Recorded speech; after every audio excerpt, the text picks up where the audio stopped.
আসসালামু আলাইকুম। কেমন আছেন সবাই? আশা করি অনেক ভালো আছেন। সেদিন হঠাৎ করে ডিনার প্ল্যান হলো যে আমরা বাহিরে ডিনার করব। আর বের হওয়ার পরে দেখি মুষলধারে বৃষ্টি। তাই আমরা একটা দোকানের সাইডে দাঁড়িয়েছিলাম। বৃষ্টি দেখবো আর আমি হাত ভেজাবো না, এটা তো হতেই পারে না।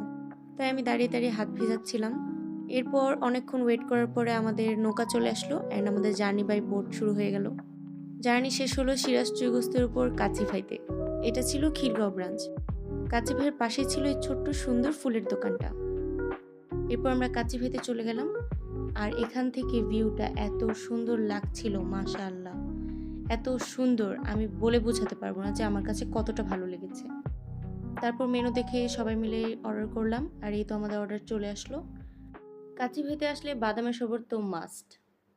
এরপর আমার হাসব্যান্ড সার্ভ করে দিচ্ছিল। কাবাব আমার অসম্ভব পছন্দের, তাই এটা আমি সবসময় লাস্টে খাই। এই যে আমার হাসব্যান্ড ফিরনি খাচ্ছে আর আমি বারবার এই ভিউটার ভিডিও নিচ্ছিলাম। আই কান্ট এক্সপ্লেন যে এটা এত সুন্দর লাগছিল। তারপর খাওয়া দাওয়া শেষ, সোনার বাংলাদেশ নিচে এসে দেখি সেই বৃষ্টি এখনও থামেনি। আমার হাজব্যান্ড গেল আরেকটা নৌকার খোঁজে। তারপর এই তো আমরা আবার নৌকা করে বাসায় চলে আসলাম। আজকের জন্য এতটুকুই। আল্লাহ হাফেজ। সবাই ভালো থাকবেন, সুস্থ থাকবেন। আসসালামু আলাইকুম।